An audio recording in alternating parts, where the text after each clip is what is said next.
Hi, everyone, and welcome. This is yet another edition of AudioFile's COVID-19 in-home training. We are very pleased to have Sean Pratt with us here today to talk about all things marketing for your narration career. Just want to say a few words about AudioFile while we get started here. We are the #1 source for audiobook reviews in the world. No one else actually does all audiobook reviews. So we highly recommend that you follow us on social, and please subscribe to the Behind the Mic podcast, which is available wherever your podcasts are found. I get to guest on there and have a lot of fun, so do well in your books so I can say nice things about you. We hope that you will support AudioFile by getting a talent guide listing. This includes a subscription to the real-time reviews and to the magazine, and I will put into the chat box the link as well. We have a special discount that you can get using that particular link. Also, if you are narrating and you have a book that you feel is really good and should have a review, please send either an audible link or a file sharing copy of the audiobook to editor@AudioFile Magazine. All right, those are all the big things. I'm now going to turn it over to Sean Pratt, who's going to talk to you about marketing for your narration career. I will disappear for a moment and we'll come back for the Q&A. If you have a question, please put it in the Q&A box, not the chat box, although I will monitor both. But the Q&A box is where you should put your questions. All right, we're going to stop the share and say, take it away, Sean. Okay. Well, first of all, I want to give a big shout out and a big thank you to Michelle and Robin and AudioFile Magazine for having me on for the webinar. I think it's great that we have this opportunity during this sort of crazy time to keep moving forward and keep learning about our business and how we can become more and more successful as we move forward with it. And I thank you all for taking time from your lunch break or your dinner break or whenever to spend it with me. Michelle told me that the recording of this will be up on the YouTube channel at some point in the future. Not quite sure when. There'll be some links and stuff, and I'll promote it also on my social media, so keep your eyes peeled. So today, I wanted to give you a breakdown of what's going to happen for the next 90 minutes.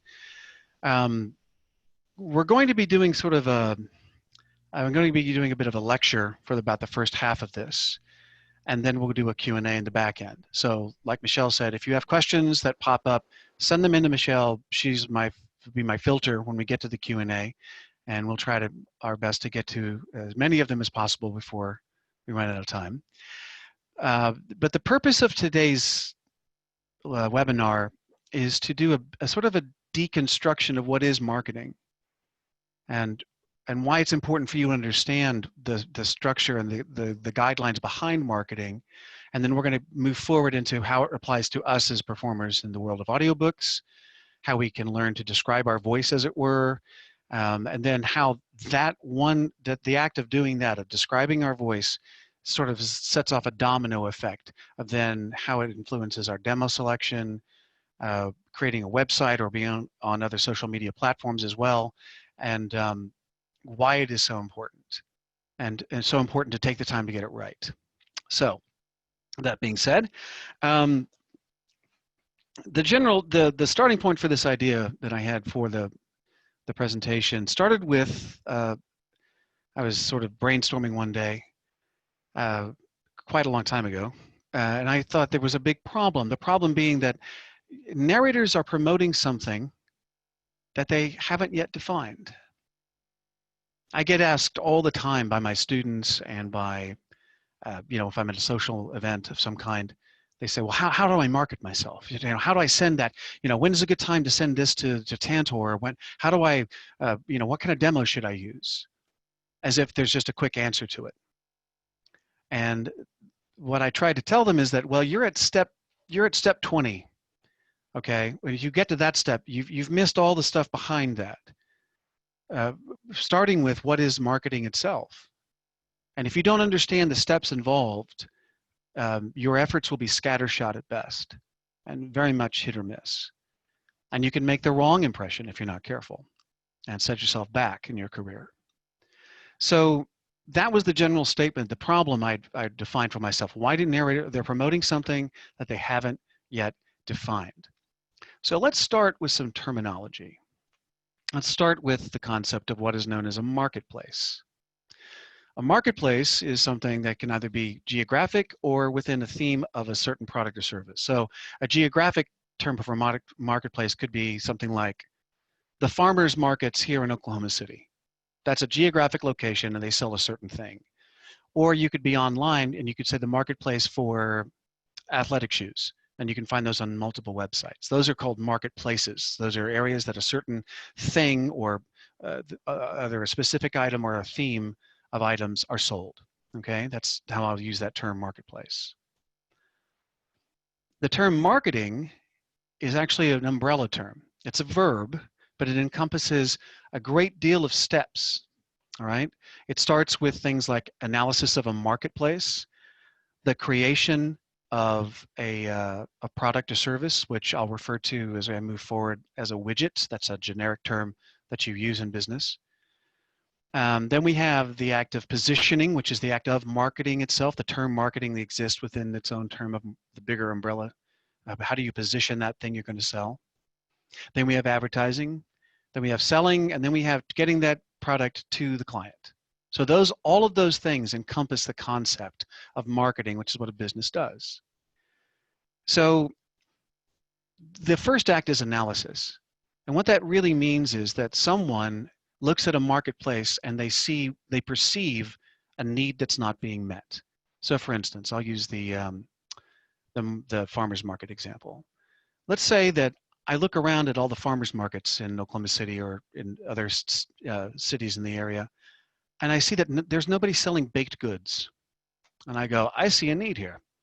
If I learned how to bake, I like to bake anyway, but if I really took a deep dive into it, I could become a baker and I could open up stalls here and I could be the only person here. I could corner the market on this one item that I could sell.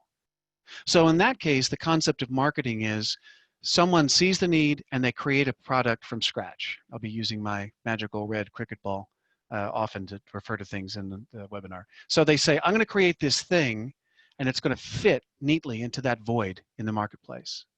That's one way a product is created. The second way a product is created is someone examines the marketplace and goes, I already have this product over here.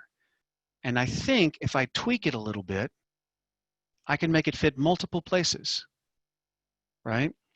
I'll give you an example for that. I love to use the car example.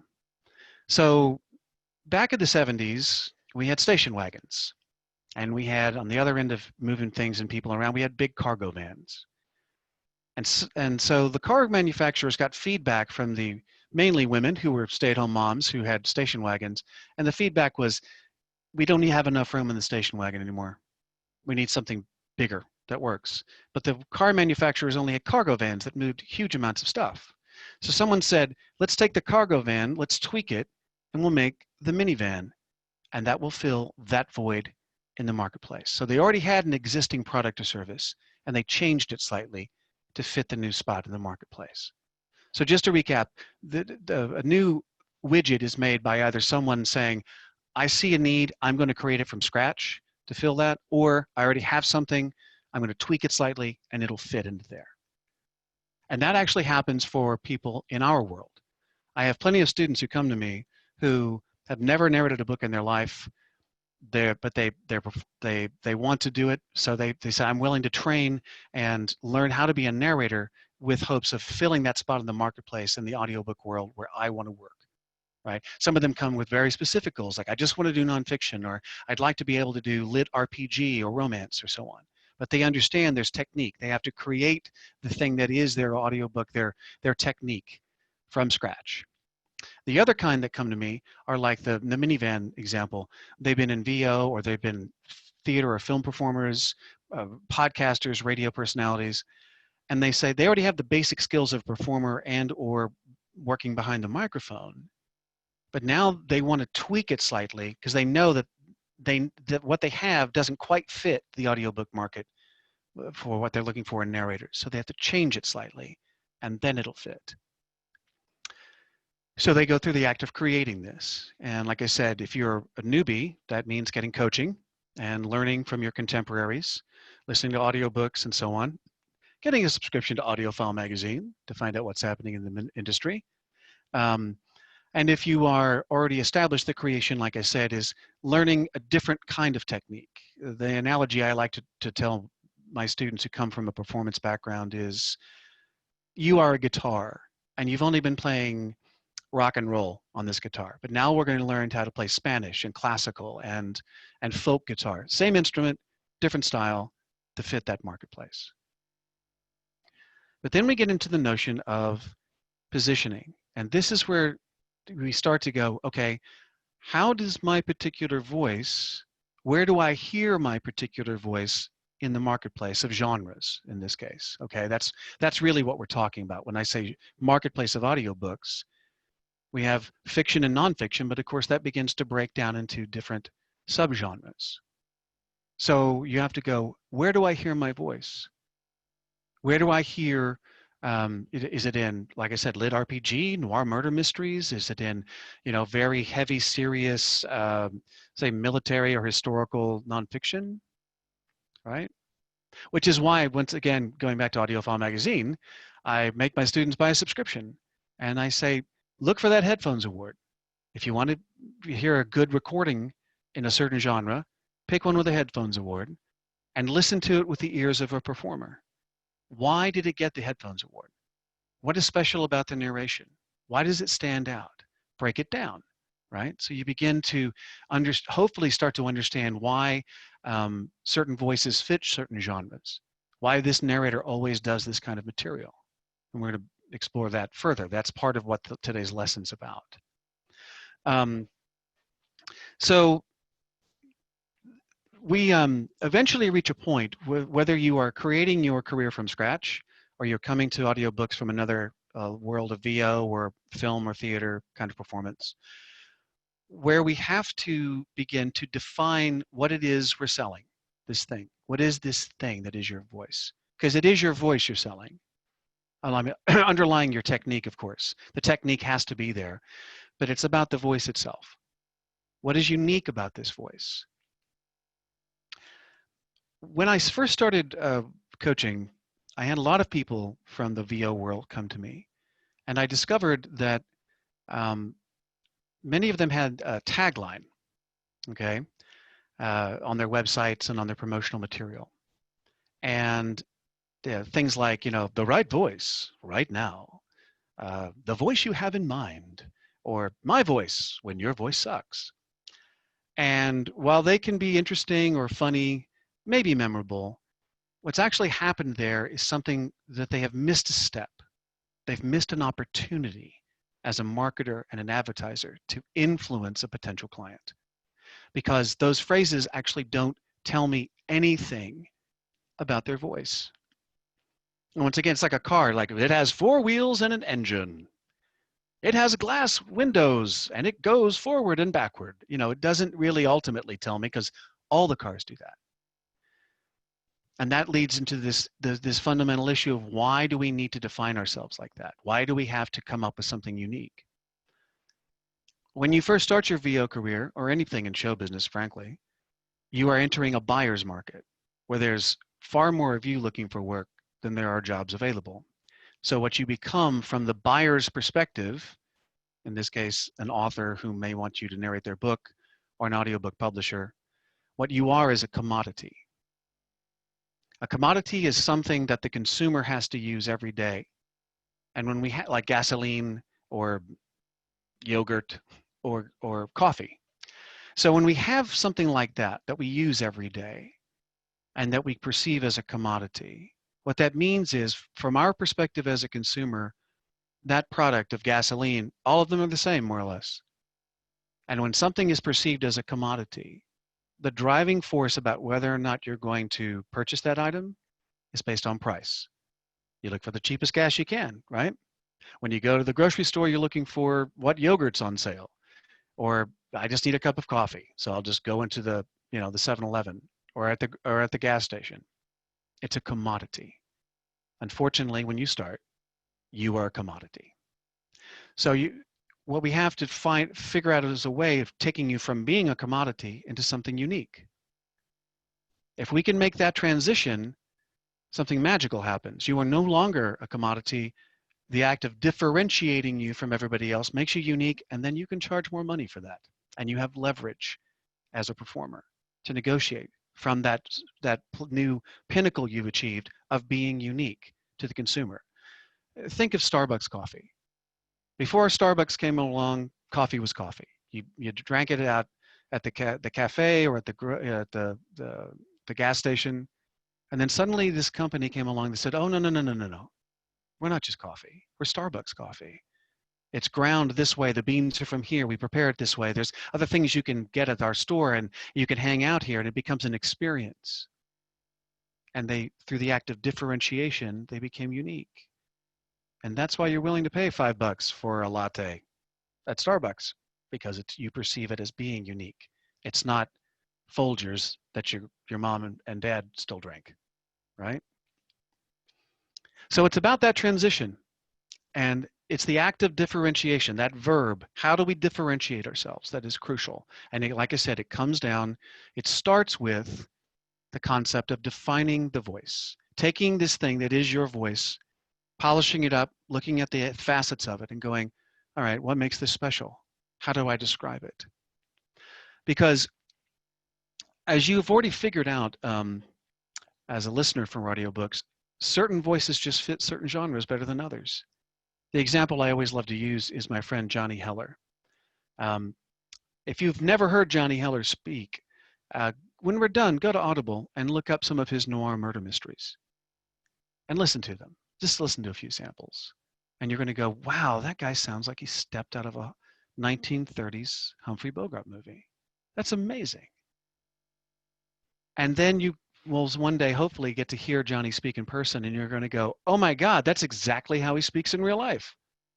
You know, he's raised in Chicago. He lives in New York City. He is an indomitable, just fireplug go-getter kind of a guy, right? But that his mind runs at 100 miles an hour, and he's got that rapid-fire speech. And you could argue that his particular voice is uniquely suited to that genre, where someone like my voice, not so much. So we already know that as listeners of audiobooks. We prefer certain kinds of voices with certain kinds of genres. So now we have to figure out how to describe yours and figure out what genres that goes into. So the first, circling back to this notion of taglines that don't quite work. The concept that it's based on comes from evolutionary biology and cognitive psychology, and it's a concept known as anchoring. Let me explain it to you. When we were cavemen back in the day, walking through the jungle, if everything was green around us and if the leaves we were looking through parted for just a second, and in that moment we saw orange fur with black stripes, our mind said, oh, that's a tiger, and we ran. So the concept of anchoring is you take a tiny bit of information and you have a strong emotional reaction from it, either good or bad, but you have a strong reaction to it, right? It's like if you saw a nice example, if you saw a little kitten, you go, oh, and you have a good reaction to it. But it's the same concept. You've anchored an emotional reaction to a tiny bit of information. That still is present in our world today. Because when you're walking down the street, your caveman brain in the back here is thinking one thing as it sees people walking towards you. It's asking, is that person safe? If they're not safe, then you take reaction based on that. But most people are safe. And once you realize that, then you do another thing. You begin to categorize them. You do it automatically based on their age, their gender, their height, their weight, their ethnicity, the way they're dressed, the way they're walking, what they're doing. And we begin to pigeon, like, oh, she must be a professional businesswoman from the way she's dressed.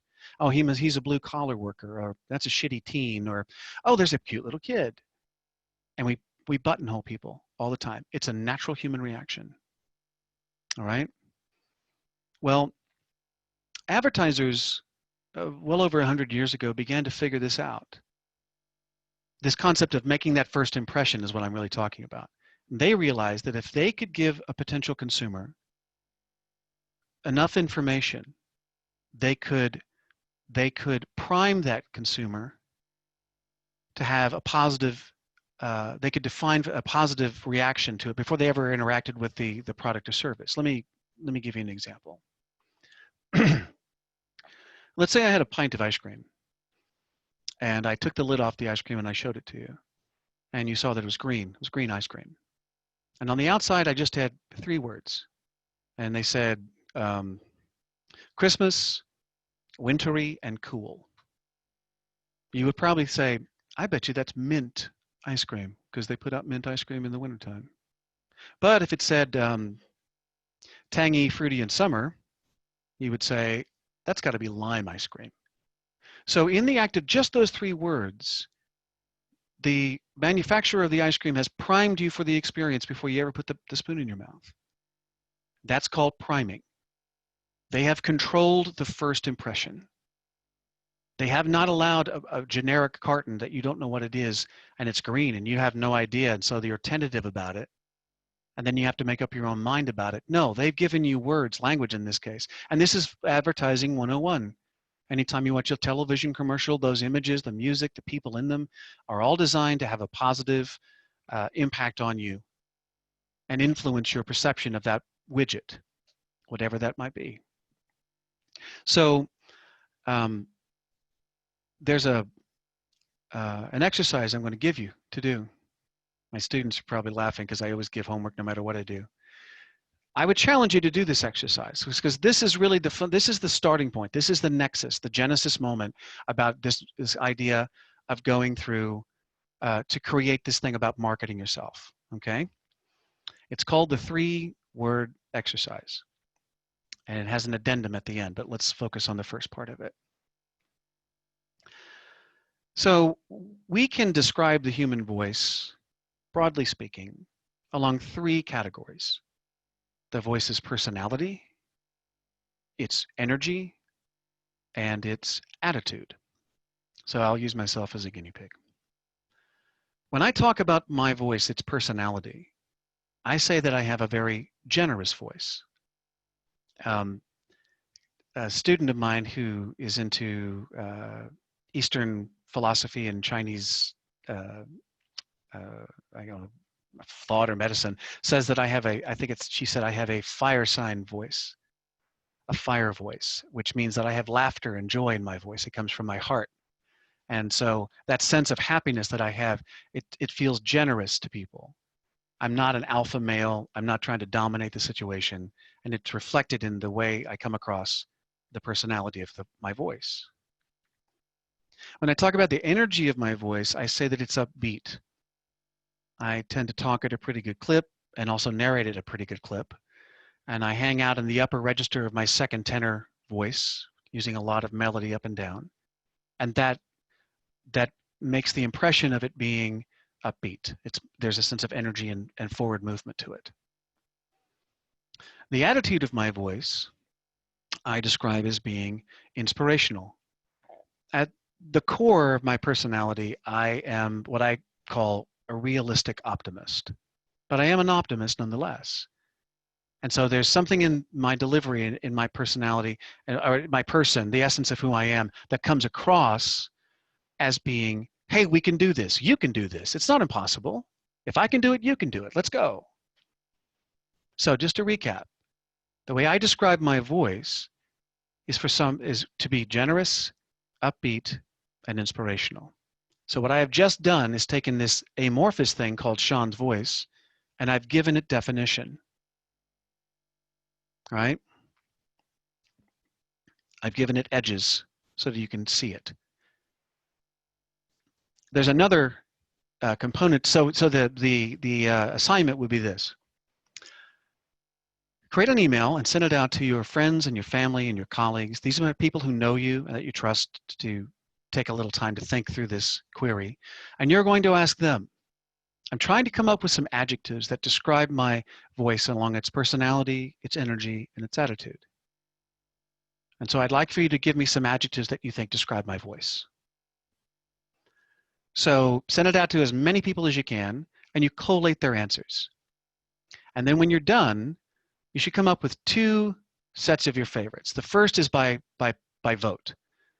the three words, the one word in each category that was used the most often, that'll be one set of three. But then you might come across words that, a word that really resonates with you, and like, you know what, that's my voice. I think that's my voice. And so you might have your favorite. So it's two sets of finalists, I guess you could say. And that's the beginning of this process. Because I can guarantee you that some of you are going to get the following three words in your response quite heavily. The words conversational, engaging, and authoritative. And those are great words, but unfortunately, those three words get done to death describing our voices. And if you use those words already in your marketing, I would strongly recommend that you rethink using them. Not that you throw them away, but that you go to thesaurus.com and start snooping around for words that are in the category of that. And you might find something that you think actually is a better fit, or maybe a little more clever. Because what we're coming up with here, these words that describe us, and then in a second I'm going to talk about a phrase, it's meant to be sort of a, it's what advertisers have done for decades. Coca-Cola, the pause that refreshes, right? And where they talk about a truck, hard, tough, ready for action, kind of, something like that. That just now has modified what that truck does, right? So collate the answers and get your favorites, and then maybe talk with your friends and your different narration groups. Have maybe trade demos with each other. Do you hear those words? Is that what I sound like, do you think? Because I will agree. I will say that this is really tricky. I'm asking you to learn to talk about yourself in the third person, to step away and analyze yourself. And that's not an easy thing to do, especially if you're coming at this from the perspective of a newbie, right? Where you don't even know what you don't even know. And the irony is, what's interesting as a coach I've discovered with my new students is that they evolve over time. My initial impression of them when we do the exercise, by the time they finish and graduate months later, it might be time for some new words because they've gotten better or another part of their personality has come through. I'll give you an example. I had a student when she first started working with me. She was very, very introverted, very shy. And when we did the exercise, we had a certain set of words. They felt a little generic, but they felt sort of right for where she was at. But as the months continued, she really began to blossom in her own confidence. And a whole other side of her personality started coming to the fore, mainly her personality, her sense of humor, rather. And in that act of her sense of humor coming out, other elements of her personality began to appear in the read, to the point that I said, these three words are no longer relevant to you. You've evolved into something better. Let's redo the exercise again. And we came up with three better words. And that's something else that's sort of interesting about this whole process. You may evolve over time. You may do the exercise tomorrow and use those three words in your marketing down the line. We'll talk about how to use it in a second. But then you suddenly realize that over time, like, oh, I've gotten older, my voice has shifted. Maybe it's lower now, or maybe a certain side of my personality is coming to the fore. Go back and revisit them. They're not written in stone, right? And another piece that happens with this marketing is also a feedback loop. What kind of roles are you getting cast in, right? When I grew up in the theater. I did classical theater for about 15 years. I was a repertory theater actor. And even though I wanted to play the sexy young leading man, that's not what I got cast at. Was cast as the young comedic leading man, the juvenile, the young innocent prince who finds love for the first time, and he's a little awkward and he stumbles over stuff. That was me. And then as I got older in the theater, I became the comedic leading man. I wanted to play Hamlet, but I played Horatio, right? I never could play Macbeth. I would play Macduff or Malcolm, if you know those plays at all. So it's about realizing that you will evolve over time as well, and those things may change. So you come up with these three words. Then another component that some of my students use, that I encourage them to do, is to try to come up with maybe a phrase that can add one more angle, one more descriptor into what it is that makes you special as a narrator, based on the work you're getting, your feedback from reviews or from working with coaches or whatever. And so you encompass this a catchphrase, or 3 words in a phrase. And for those of you who follow me on social media, you'll know that when a student of mine graduates, I describe their voice. Well, that's what you're looking at is the fruits of my students' labor of coming up with that. So today, Hannibal Hills graduated. So hooray, hooray for Hannibal. And his catchphrase was, the darkly sophisticated British storyteller was his phrase. And he had 3 words that went with that. Let me find that out. Luckily, I have my iPad right here. Because I want to read you his, and that was going to start off some samples I want to tell you.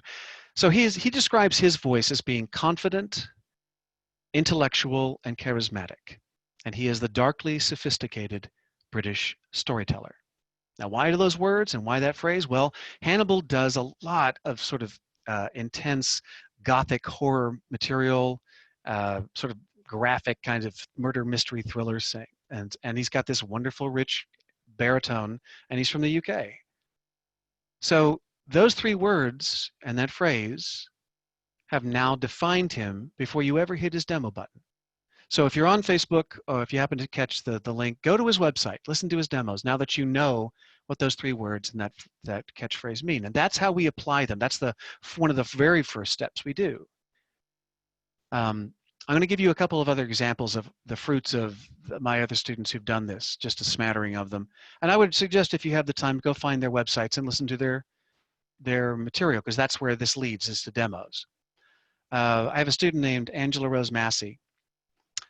She does a lot of young adult fiction, and she tends to be cast as the can-do young woman who can solve the murder mystery, or save the day, as it were. She's that sort of, I always say, like a Disney heroine, right?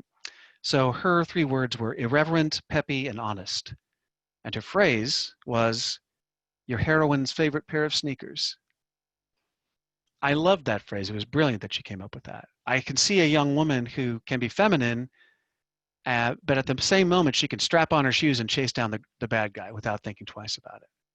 And so when you listen to her demos, you hear that reflected, and I'll be talking about that in just a second. Then I have an older gentleman named Bob Neufeld, wonderful man out in Kansas. He's got this wonderful, rich voice, and his were worldly, unhurried, and compelling. A robust voice with a touch of burnished mahogany. And when you listen to his voice, you can really hear the burnished mahogany in it. Then another student of mine, some of you may know him because he has a great podcast about starting out in audiobooks, J. Rodney Turner, who lives in Nashville, Tennessee, does lots and lots of Westerns. I met J. Rodney about 3 years ago at APAC, and his 3 words are rugged, reliable, relaxing, like your favorite pair of cowboy boots. Go listen to a couple of his demos and tell me that hasn't primed you for the experience. The last one I'll share is with one of my Canadian students, Robin Segerman, who just graduated. She's a woman in her late 50s, early 60s, and she's a businesswoman. She really knows her own mind. She's a very driven, very focused woman. Hers are vibrant, confident, and persuasive, a vocal sparkle of moxie. Those are clever lines, and those words actually fit their voice, and they will prime you before you hit the demo button. And that's the next step of this, because once we can come up with 3 words that describe you, and perhaps a phrase, then that becomes the lens through which everything else about your marketing will be seen through. So the easiest place to start that is with your demos. So I'm going to talk about demos for a minute here. Now, for those of you who don't know, I teach through nonfiction. That's my specialty as a narrator in the industry now, and I like to teach through that. And of course, I couple it up with a business track where I teach my students how to actually do this for a living. And this is part of that, one of those lessons. So when I tell them to start looking around for their demos, what I'm actually saying is, in the world of nonfiction, the voice of the author, regardless of topic, the voice of the author needs to be the same as yours. So for me, when I'm looking for demo material, I'm looking for an author whose voice on the page is generous, upbeat, and inspirational in some way. If I'm looking for a piece of fiction, then the hero in the piece, right, our central character, I will be looking for someone who also reflects those three things. Because if you haven't figured out by now, your demo is a highlight reel, and it should only be your strong suit across the board. Going through with experimental material in a demo is not the place. If you want to branch off into a different genre or do something different, you go work on that for quite some time until it becomes a strong suit, and then you premiere it through the demo.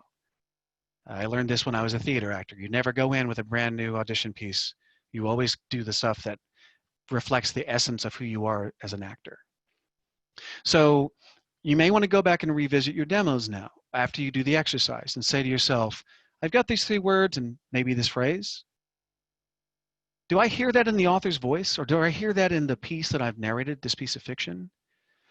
Unfortunately, I get a lot of people who they send me their demos and they want to set up a consultation, a one-off, as it were. And they send me their material, and what's happening is that the material is all wrong for their voice. The irony being that they may, as a reader, let's just pretend I'll use the Gothic horror books. Let's say as a reader, I love to read those books. But as a narrator, I'm the wrong voice to narrate those books. And that's something that, especially people coming in who don't have a performance background, they make that mistake a lot. They find a piece of material that resonates with them personally, but they're not the right voice to perform it. Right? It's like me wanting to play Macbeth for the resonance of the struggle he has, but I'm just not the right actor to play that role. And it can be quite a conundrum for people, an emotional conundrum, because they want to do that piece, but now they're entering the world of performance, not as a layperson on the outside, and they have to learn that sometimes the genres you get hired in will not be the genres you're excited about doing, but if you're going to be a performer, there's a fair number of times you'll be working with material you're not excited about. But you know that by doing that book for Tantor, that keeps you on their roster, and then eventually the books you do want, hopefully will start coming your way. Or the fact that you're just working and maintaining your livelihood as a narrator. That's part of the job. I don't want to pretend for a moment. Don't think that I haven't done my share of books that I thought, oh God, this was not a very good book. But I do it because I'm a team player with that audio company, and that's what you do. That's part of the job, right? But when it comes to selecting your own demos, you have control about that, all right? So go back and listen to your demos after you do the exercise and see if they now fit with this new information. If they don't, start looking around for additional demos, something new, all right? Like I said, I would, since Hannibal's on my mind today, go back and now that you know his words, go back and listen to his demos on his website. And they should all fit. They should all fit the 3 words in that phrase. And if they don't, send him an email. Give him some feedback. Tell him you like him or you don't. I'm sure he'll be very appreciative about if you tell him you like him. And then we get into these 3 words in this phrase and how they can actually be reflected in your website, in your marketing, your physical things like thank you cards, business cards, and so on. So my particular website is really geared toward me being a coach, and my phrase sort of bridges me being a narrator and a coach. My phrase on my landing page is making nonfiction cool again.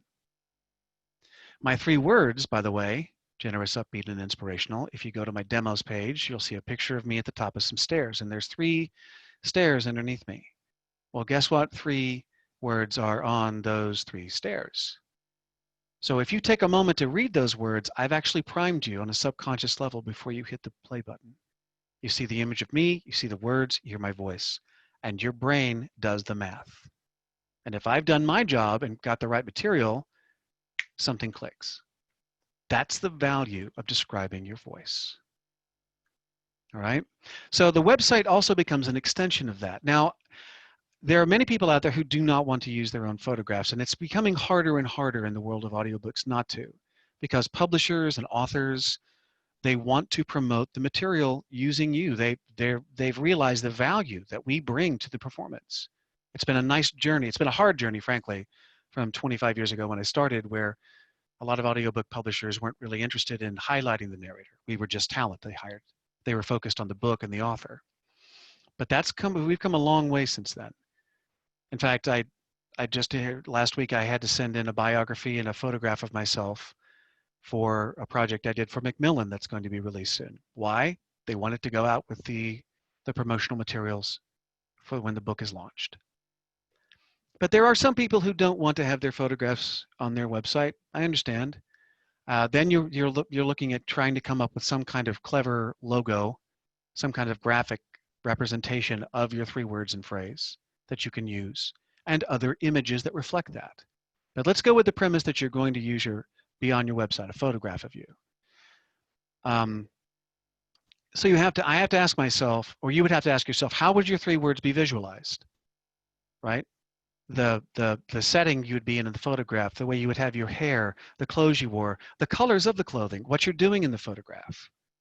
Those all can be visualized from words into images. That's what they do in commercial modeling all the time. We're really, ultimately, we're just trying to look like the best versions of ourselves possible. We're not going to be fashion models. We just need to look good when we get cleaned up, as my dad would say. The best example that I have to offer you, really one of the best ones I have ever had a student do, hands down, was done by Jennifer Jill Araya. Her last name is spelled A-R-A-Y-A. Jennifer Jill Araya. Go to her website. It's Jennifer Jill Araya Narrates. I think that's, or .com, it might be. And when you get there, pay attention to the 3 words in the phrase, and then step away from it. Try to step away and look at it from an advertiser's perspective. Look how she has taken those words in that phrase for all the poses she's in, the location of the photographs, what she's doing with them, and then go a little deeper and listen to her demos and look at the language she uses to describe her work. It is one of the best examples I've ever seen of taking those 3 words and that phrase and making them into something. All right? So that's what you should be aiming for in your own way. So for Hannibal, he's discussing doing some shots that are in some heavy, oak-bound library, and he's sitting by a fire with a leather-bound chair, maybe a snifter of brandy, or heavy Gothic novels next to him. All those things reinforce his brand, the thing that makes him special. He's not just some other guy who narrates books who happens to be from the UK. He's Hannibal Hills. He's that guy. And that's your goal too, to be that man or woman. All right? The final area that I wanted to briefly touch on before we open this up to Q&A is social media. I really have to, I know that many of you out there, like some of my students when they first start working with me, they're very reticent about being on social media for a variety of reasons. There's really sort of 3 big obstacles that stand in your way for those of you who are struggling with having a professional account on the big 4, as I call them: Twitter, Facebook, Instagram, and LinkedIn, and using them. The obstacles that stand in your way, the first one would be cultural. This notion that we're taught as children not to brag about your achievements. And what I tell my students is, you're not saying you're the best narrator in the world. What you're saying is, I have a wonderful vocation. Look what I got to do just recently. This book I got to narrate, or this conference I went to, or I bought a new microphone, or something like, or hey, did you hear about so-and-so's webinar they're going to be doing? Let me tell you about that. That's promoting your career in the long term. And authors and publishers are getting much more savvy about wanting to work with narrators who promote themselves and, by extension, the project they're working on. But there are these 3 obstacles. The first one, like I said, is cultural. This notion about you feel uncomfortable talking about yourself, right? So the way to get around that is to realize you're just saying, I love my job. Here's something I got to do. The second obstacle you're going to run to is procrastination. Procrastination usually comes from fear, right? and you're afraid to put it out there. You're afraid of the reaction you might get from people. But you have to push past that. You have to force yourself. It's like going to the gym. You've got to put it on your calendar. I make my students, initially, depending on where they're at in their own careers, sometimes I make them get all 4 platforms up and running, and I say, just watch other people. Watch how other narrators talk about their careers. And then eventually maybe start posting once a week. 1 thing a week. And then you move to 2. So now you're on Tuesday and Thursday. And then eventually it could be Monday, Wednesday, Friday. Or then you could have so much work, you could become someone like Joel Frumpkin, who's got so much wonderful things happening in his career, he can post every day on something unique and different. Joel Frumpkin is a wonderful person to follow on social media.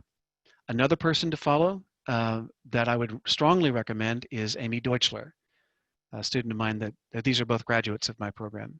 They really got it. They understood the value.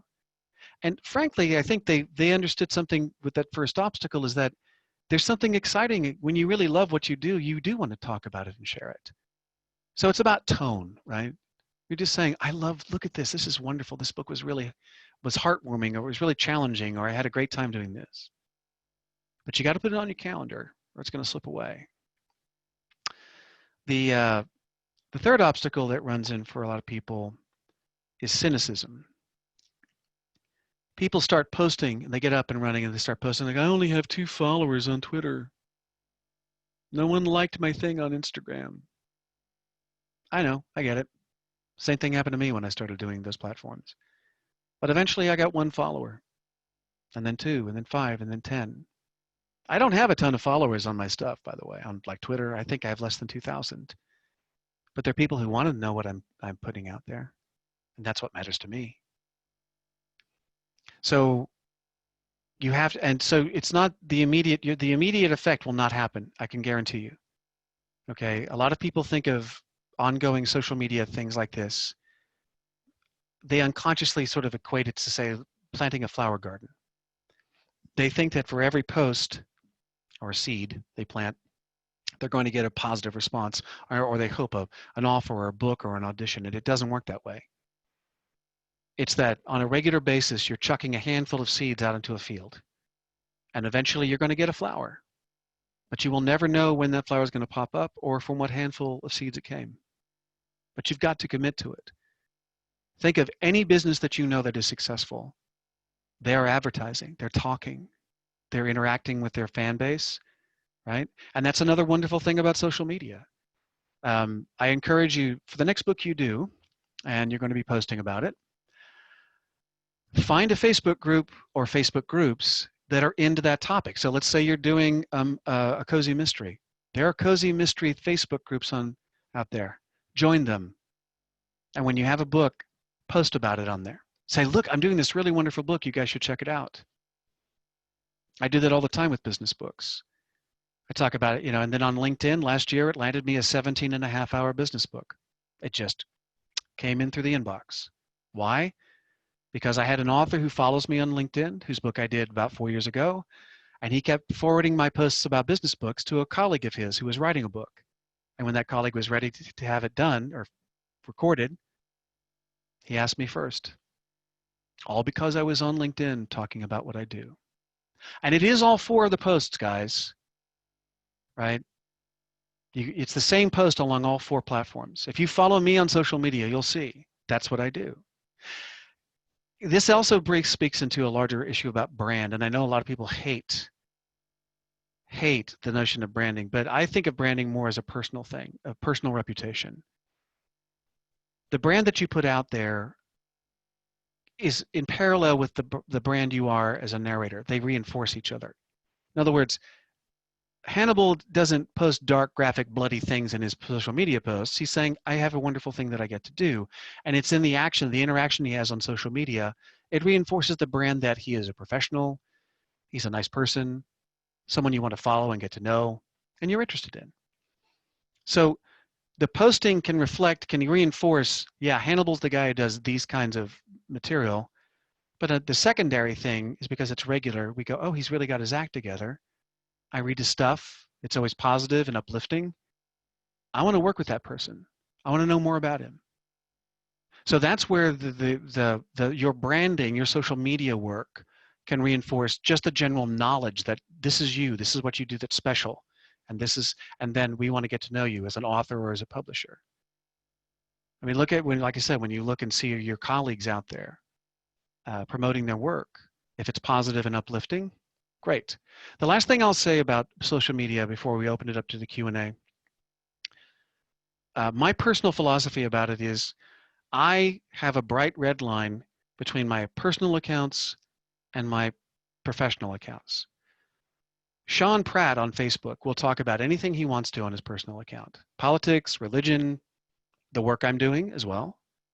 But Sean Pratt Presents on Facebook and the other 3 platforms only talks about business. Right? That was a clear business decision on my part from the get-go. That's what I was advised when I was working with my marketing and advertising coach, and that's what I've kept to, and I feel it works really well for me. Now, you may decide something different. You may decide that you want to post through your professional accounts, personal things. That's your call. I advise my students not to. I think it's better to have a separate account. And before we get into the Q&A, I was also asked, Michelle and I were talking, and she'd already received a question. Actually, you know what? Let's make that the very first question, Michelle. If I can bring you back in, let's Okie introduce it dokie. that way. It's a good transition. Very nice transition. Excellent job Smooth there. like butter. All right, let me read the question. It's rather long. Okay. Will using another name or reading under a pseudonym and the proper way to set that up, market oneself successfully and legally to avoid confusion, is that something that you can talk about? So, for example, would auditions be submitted under the pseudonym or the real name? And which name does one introduce oneself on the demo? Does the real name appear on the website? Or do you focus, if you have a separate personality, do you keep that separate? So the answer is yes. I have plenty of students and colleagues who, and mainly we're for the most part, what we're really talking about here is doing erotica. That's usually where it comes to the fore. Yes. So there's a number of different paths you can go down. I usually recommend using what I call a nom de vox, another name, just to keep them separate down the line. This way you can have 2 separate careers if you wish. So for instance, you don't necessarily, want the people on the PTA to know that you narrate this kind of stuff on the side. It might be awkward at the meeting. And also it allows you to do different things. So let's say, when I've narrated erotica, it's under a different name, but that has allowed me to continue to narrate books for, say, Christian Audio over here. Because I don't want those 2 names. I don't want to brand those 2 names together. Because, even though I'm not religious, I like doing that material because it's interesting to me to read historically and so on. But I don't want the fan base to know the difference. Now, yes, I know in this day and age, if someone does enough digging, they could probably figure out you're the same 2 people. But by and large, that doesn't happen. So my advice and what I tell my students is, it's more work if you really want to pursue that second name doing that other kind of material, because you need to eventually set up another website and have separate social media accounts so they can be 2 different tracks that you can promote. I've had students who that has really worked well for them, to the point that they have gone to, say, romance writers conferences and introduced themselves as their nom de vox with their own business cards and so on. Some people don't care. I have students, they just don't give a damn. They're like, you know what? I don't care. And so they have both, they on their websites and their social media, they promote both. So that's, once again, that's their call. And as far as, I don't think there's any legal issues involved. The thing in our world of audiobooks, Tantor knows, and Blackstone and Harper, they understand this whole issue. So they're happy if they hire you to do, say, some erotica, that it's going to be under your nom de vox as opposed to your real name. They know that. And if there's confusion, right, then be clear about it with them. Say, look, I don't mind doing this other stuff, but it's got to be under this name when you promote it. So please be careful, double check. Every so often, there's instances where your real name, you've got to jump on that right away and take it down and get it renamed. But that, that happens on occasion, but it's an outlier. But yeah, from my own personal experience, yes, two different names. And then if you really want to pursue that second one, set up a whole different profile for it. It's a lot. It's twice as much work, but hey, if it brings the work in and you're comfortable doing it, why not? And the check still goes to you. So even if Yes. your Yes, pseudonym is exactly. on Thank it, you. the check still Yes. goes to you. Yeah. All right. We've got a number of questions. So I know you started out with talking about widget. Can you Yeah. define widget again? Yeah, it's just a generic business term meaning a product or service that a business creates and then sells. As opposed to me saying product or service a million times, because ultimately you are a product or service as a narrator. The product you provide is your performance in the audiobook, but the service is that interaction, your professionalism, and so on. So businesses just call it a widget to contain all that in one term. Okay. Great. All right. Someone asks, do the specific words and taglines prevent you from being able to branch out to other types of books, or does it not matter once you know your genre? Well, it depends on the words themselves, how generic they are. And I say generic, I shouldn't say that, how expansive they are. So for someone like Jay Rodney sounds like a cowboy. He's got this He great does. bass and he's got this amazing drawl. And, he just did an assignment. I have in my curriculum, I make my students do a how-to book, in this particular instance, a cookbook, and how to do that properly as a narrator. And I've never heard a cowboy narrate the cookbook until today when he turned it in for me to listen to. So Jay Rodney knows that that's his voice. He's never going to be doing anything but that because of his voice. It's like my other students who have strong accents and they don't have the inclination or the wherewithal to want to change that. Then they know they're only going to fit in certain genres, or that voice has limitations. But that's okay. So, for instance, I have students who say come from the South in America, who have a drawl, and that's their voice. Okay, well, that means maybe they do antebellum romance novels, or they do murder mysteries that take place in the South, or in nonfiction, they do a self-help book that's, the redneck guide to growing your own garden. I don't know, or something like that. So that you can still find places for your voices in a lot of different genres, but you'll find some genres there'll just be more work in that genre for you. Did that answer the question, Michelle? I think it did. Okay, good. We've got I get off on another track. good one I like a lot. Okay. If part of how you market yourself and what you get cast for is being bilingual or speaking another language, how can you make that part of the anchoring? Oh, that's a good question. Excuse me.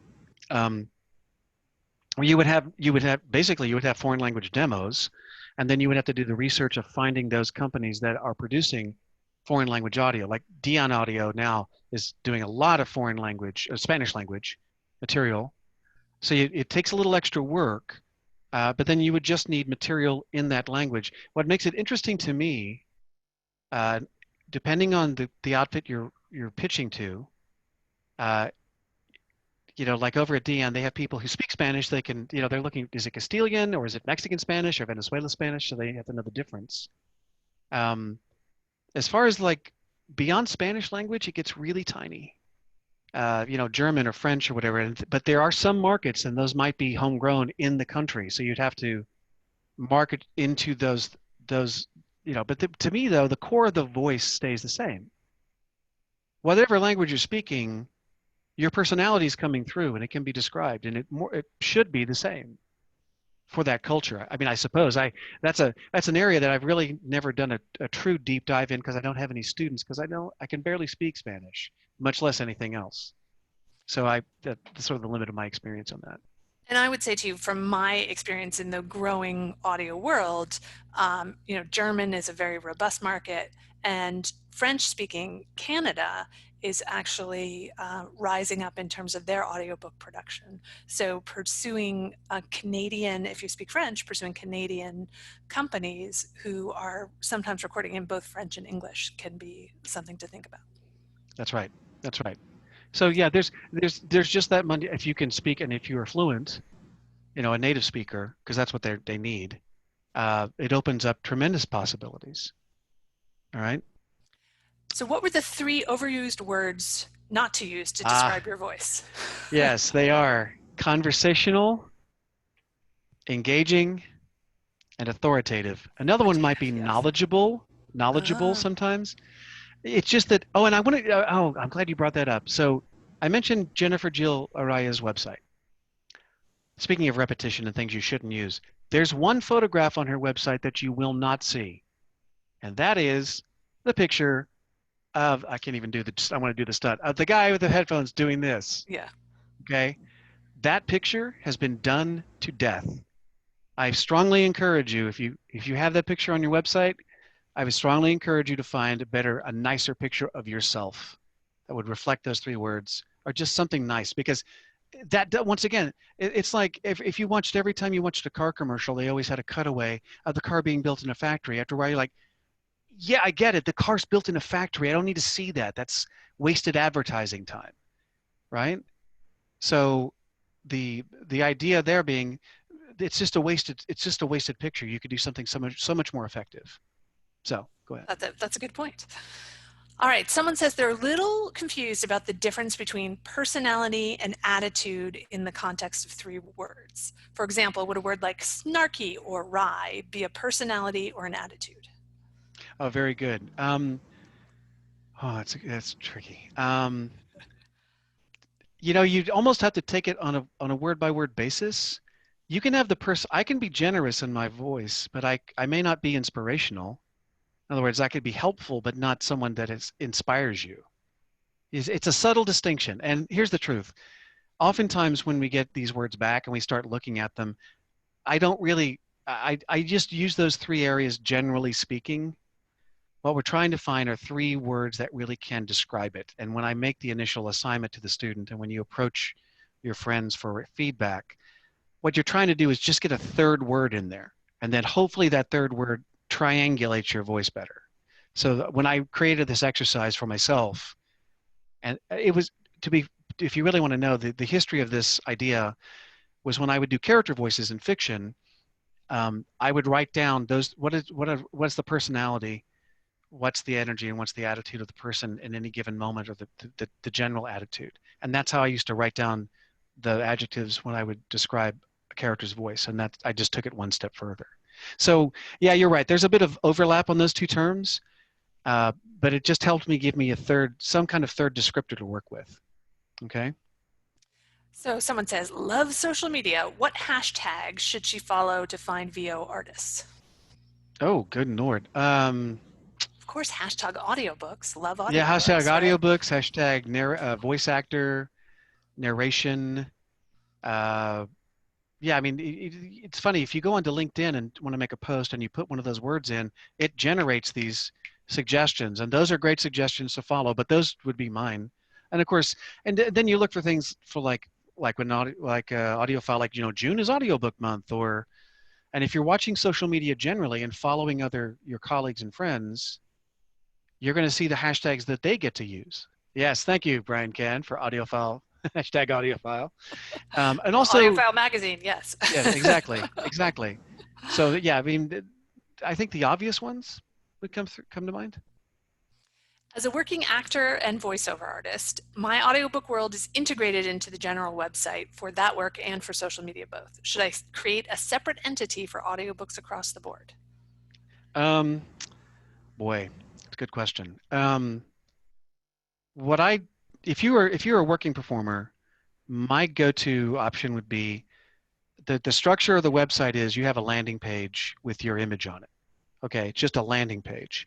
And then along the top, you would do things like film, television, theater, commercial modeling, and then audiobooks. And then from there, when you hit that button, it would take you to maybe a new landing page that you could either scroll down or maybe a whole different website. So you could actually have a separate website for your audiobooks that's linked from your performer page. It would just take you over. So you can have that kind of flexibility. If you're a working performer, I say you should have those categorized. Where it gets tricky for some of my students is like they're a narrator, but also they're a life coach or a web designer. And I say you need to separate those because the people who are coming to you for web design are not interested in your work as a narrator. So in that case, they need to be separate. Isn't the personal professional line, no matter how hard you try to make it, blurry these days as opposed to being able to keep them separate? Absolutely, absolutely. I'm not saying it's easy. There have been plenty of times on Twitter I saw a post that I wanted to comment on, but this is my own personal stance.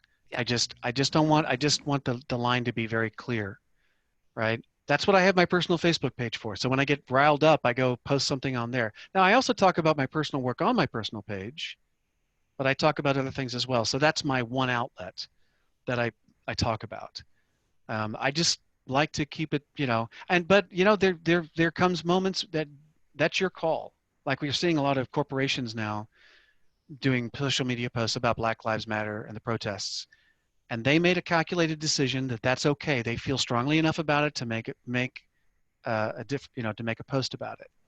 So, and frankly, to be honest, I've been struggling with that too, and I'm thinking about posting something about it on mine, which would break my own rule. But it just depends on how strongly you feel. But if you're always commenting on your professional page about what's happening with anything, whether it's politics, religion, whatever, it stops really being a professional page, Yeah. right? So you have to be very careful and very deliberate about that choice. So, follow-on question to that: what about a Facebook business page? Is it preferable to have a professional Yes, narrator page? Yeah. absolutely. So when I mentioned those four, I meant having a professional. So if you follow me, Sean Pratt Presents, you'll find me on Twitter, LinkedIn, Instagram, and Facebook. So those are my professional pages, and they have the same name. And before I forget, just a little side thing about marketing is that the concept in graphics design and web design is called unity of design. And what that boils down to is the banner I have for my professional Facebook page is the same as on Twitter.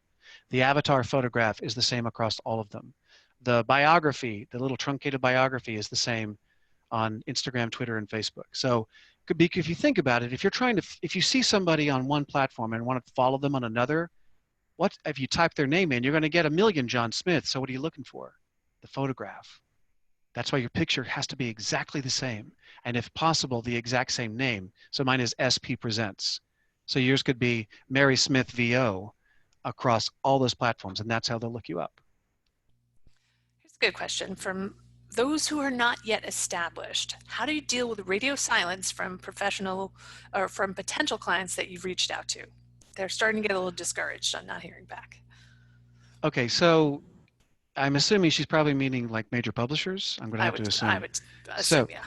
yeah, so, okay, so my, what I tell my students is we have we have ACX now, we have Ergo, Find a Way, Ahab to put your stuff up there. Um, and then there's nothing says that you can't also approach writers directly. I know that you and I have talked about this, and we have slightly different opinions on it. But my attitude is not every book that gets published is going to be turned into an audiobook. All right. And if you don't ask, you don't get. And so the author, if you see a book, even a first-time self-published author that you reach out to through a platform like Amazon or BookBub or whatever, see what happens. They might say yes, and that's one more you. So what I'm trying to say is there's a big middle ground over here between, say, ACX, and it graduates over to the other audiobook places where you have your profiles to Find a Way, and then there's a middle ground where you can go out and hunt this work down, either going to writers' conferences and meeting people, networking, and so on. Because way over here with the major publishers, you have to understand.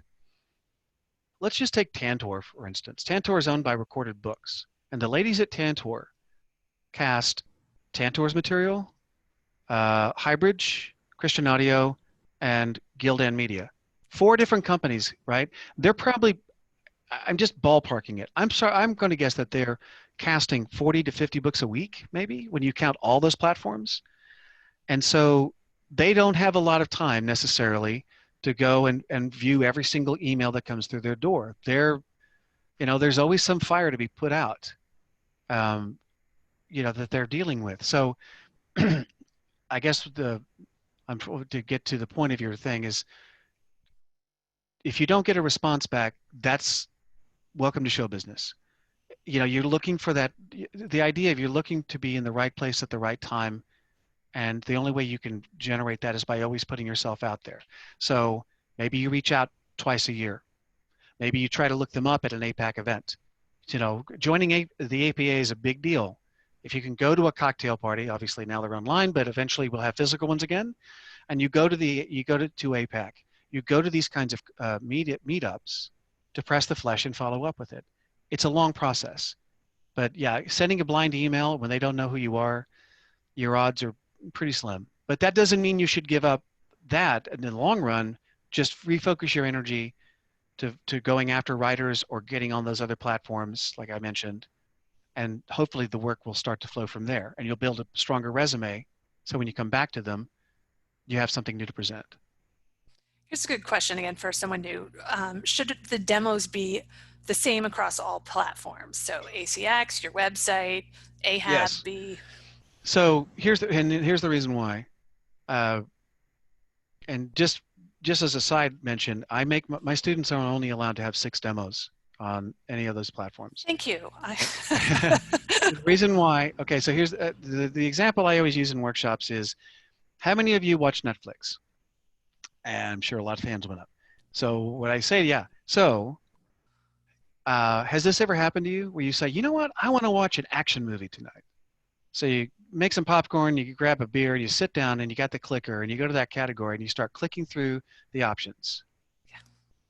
And you're clicking through the options, right? And half an hour later, you're still clicking through. That's known as the paradox of choice. You have too many choices and you can't decide because they all look the same. What happens with your ACX profile, well, demos on any of these platforms, what happens is you can reach a point where you have to understand what they are. They are a form of advertising. That's what your ACX profile is, and that's what it's a form of advertising. And if you're not careful, the quantity of information you provide reduces the quality of the advertising itself. So if someone comes to your any of these platforms, doesn't matter if it's ACX or not, and they see you've got 25 different, they're going to go, I don't even know where to start. So they just pick one at random, and hopefully that'll be a good one. And I know, listen, I understand. You're like, well, this is my northern Scottish accent as opposed to my southern Scottish accent.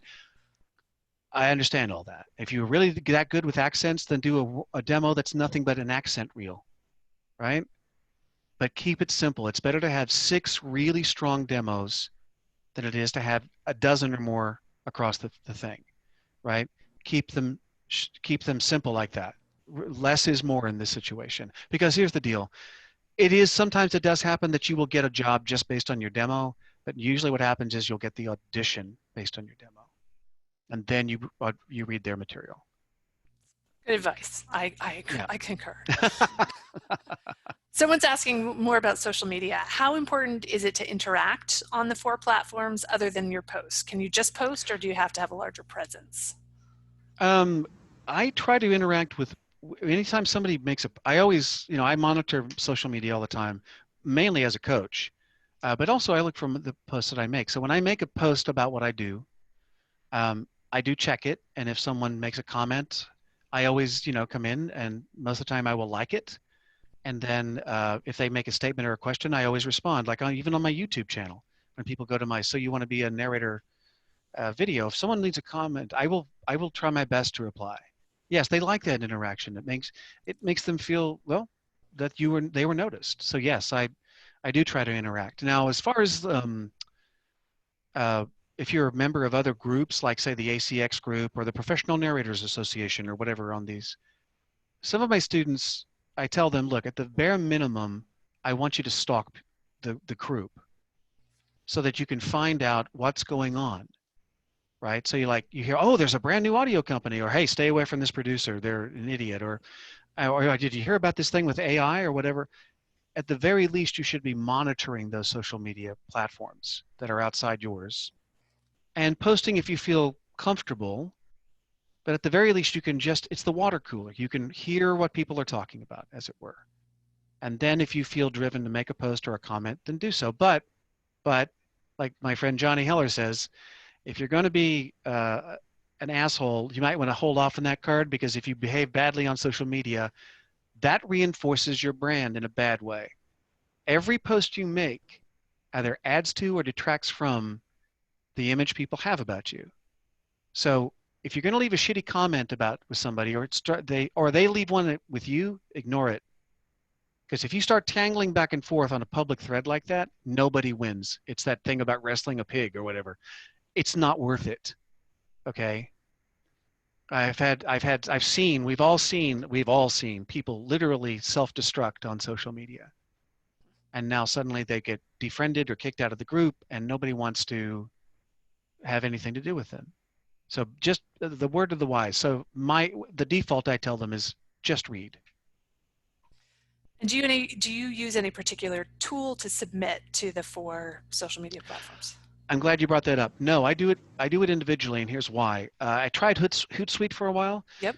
But Hootsuite had a problem, and maybe they fixed it, but I still like to do it personally. You can I write my post on my notepad on my Mac. So it's ready to be copied and pasted over. But if I copy and paste that with the little @ and hashtags, when you do it through Hootsuite, at least when I was using it, the software on the platform would not recognize it as a hashtag or an @ symbol, and it wouldn't notify the people I wanted to see. So what I do is I write the post I want to make, and then I just go to each platform. It takes a little bit of extra time to then go back and retype in that person's name or the hashtag to tag them and so on, the company, the author, the publisher, whatever. But to me, it's worth it. And it takes me 15 minutes, less than 15 minutes to hit all 4 of them, and I'm done. And I only do it on Monday, Wednesday, Friday, or 3 times a week. Right.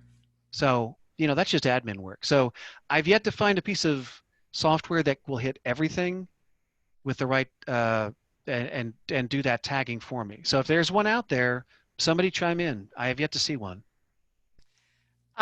This is an interesting question. How do you label your demos to reflect your brand? Actually, that's interesting. You don't.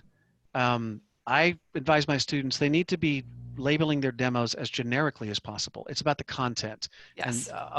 And so when someone comes to your profile, they're looking for nonfiction business, murder mystery, male, female dialogue, Scottish accents, or something like that, because that's how publishers will think of it. Right. But if you have the right content and they hit play, it should come out in the material itself. But another way to get around that, and something that I make my students do starting with ACX, when you upload your demo there's a section called Performance Notes, okay? And what happens for most people, and it's nice that ACX put that up there. It gives you a chance to add some stuff to it. Put a pin in that. Where you actually put your stuff about your brand would be right next to your photograph when you're narrator information. So when you see that your photograph right next to it, that's where you would put your 3 words in your phrase. So I see your picture, and what do? My eyes go right, and I see the words, and suddenly my brain connects the picture to those words. But in the demo section itself, there's an area called Performance Notes, and what usually happens is a new narrator will write some really long, detailed synopsis of the book that no one will read.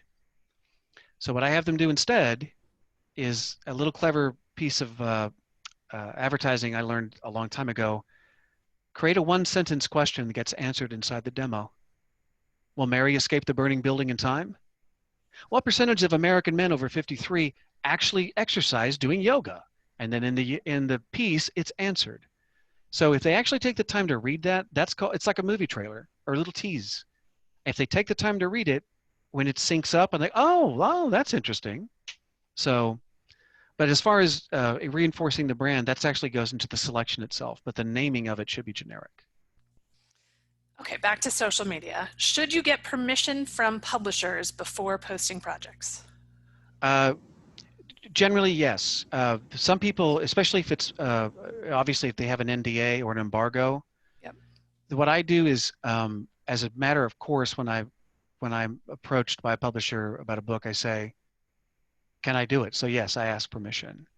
Most of the time, overwhelmingly, 90% of the time, the answer is yes. Please promote the project. But sometimes they want a simultaneous release, or there's some contractual thing on the book publisher's end. The short answer there is it's always better to ask. Okay. And so even if they don't let you talk about the book, I mean, you see this from some of my students, they'll go, I can't tell you what it is, but I just got a big book with a big publisher's murder mystery. Just wait for it. And that's a teaser in itself, and that's a post worthy of having, There right? you go. So I talked about the fact that my colleague Paul Rubin, directed me on a book for Random House, but I wasn't allowed to talk about the book until after we'd finished it, and then I did it later on. So I could talk about the fact I'm working with Paul and I'm working with Random House on a cool book, but I don't give you the name. So there's a way around it. You can still talk about it without being that specific. So would you mind telling us if there's anyone you're aware of that started off making all the mistakes in self-promotion and was able to get out of that tailspin? Yeah, you're looking at him. I'm not kidding. I was terrible at networking, at self-promotion. I was horrendous. I just got lucky that I'm a curious person. And I kept asking questions and kept making mistakes, but I started making fewer mistakes. And it was a long process. You understand, I started acting professionally while I was still in college when I was a senior. And so, but even then, I didn't know anything. They didn't teach us about any of this stuff. So I really learned about marketing and advertising through the venue of theater and then eventually film and television. And then around the same time, audiobooks. So I took all those years of experience and then began to refine them into this 21st century world of marketing. So yeah, I've made every bad mistake you can ever think of making, I made.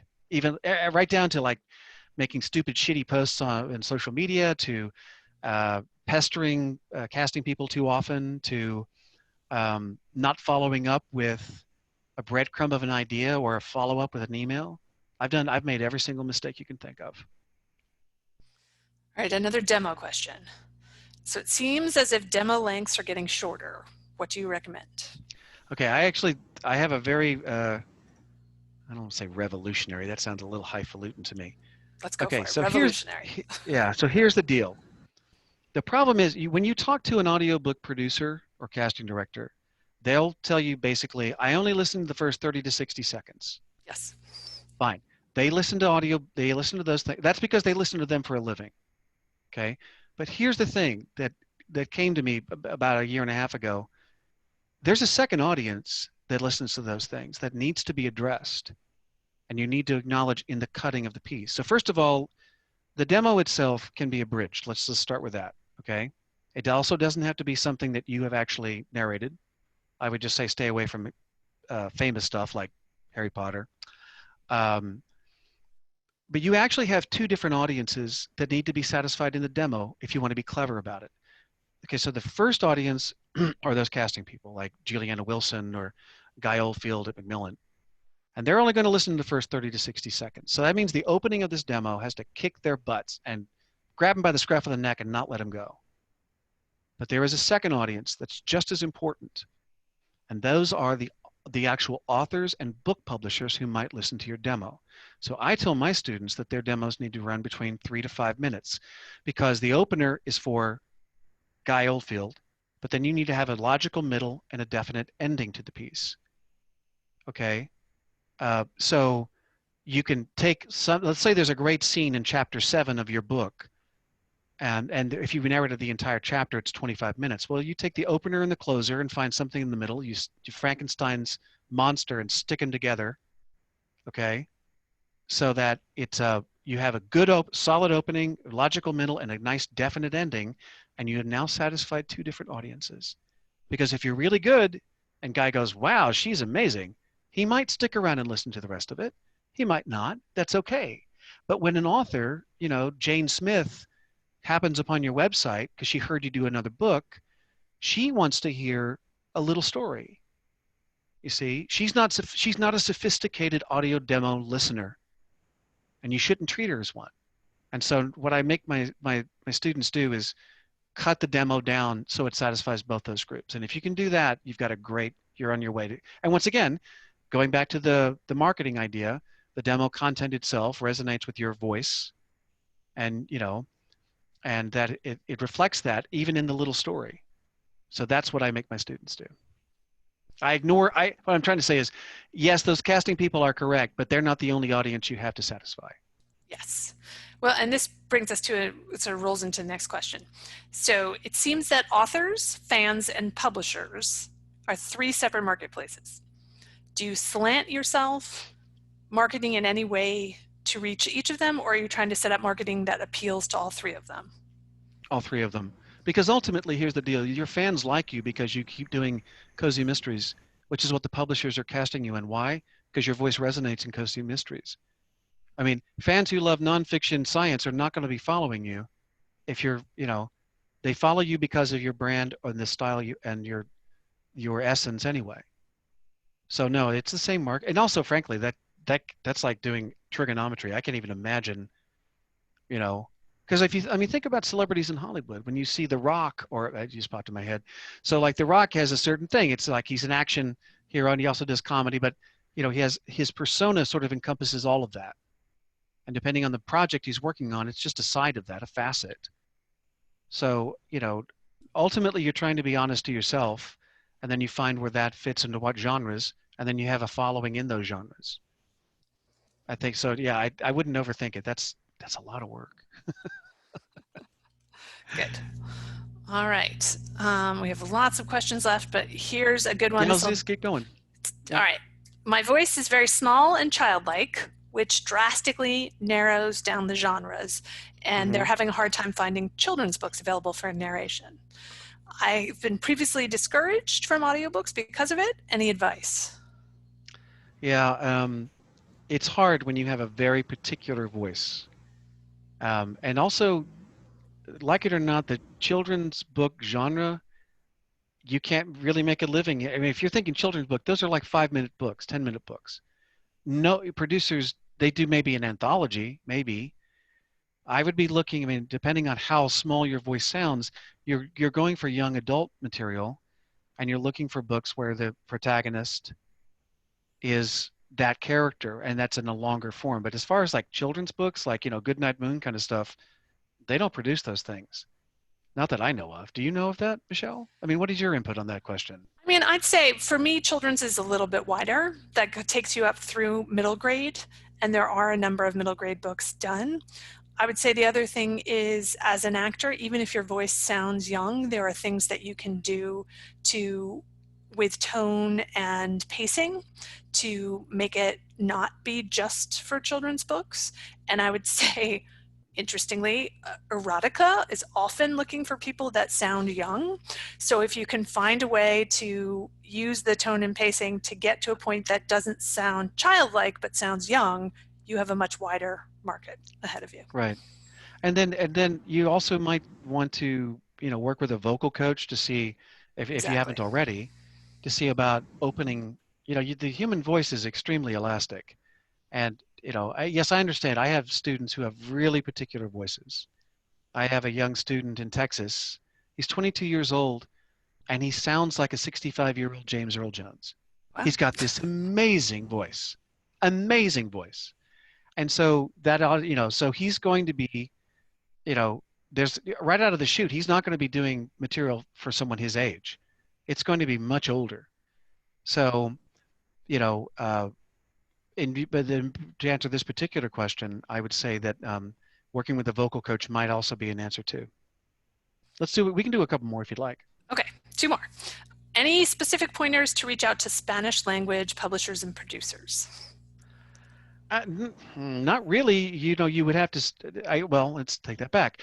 You need to let them know, do you speak Castilian or do you speak basically Mexican Spanish? That's the biggest market, right? There are sub-markets around them, like, I know, and then, no, you're basically doing the same thing, but in Spanish, right? The marketing is the same. The demos are the same.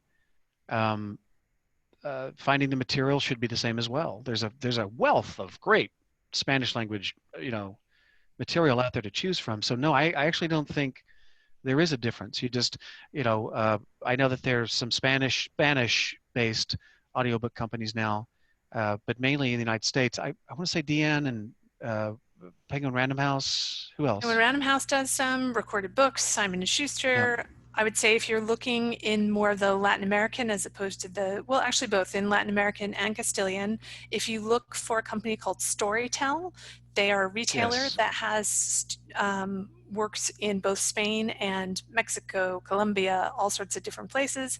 If you check out their app in those various areas, you can see the publisher names, which should help you in identifying who those publishers are. And Yes. look out for the Audi that's coming in Spanish. You'll see some new Spanish Oh, language wow, that's wonderful. publishers. That's great. That's fantastic. All right, well, I think this is a great question to close it out with. Okay.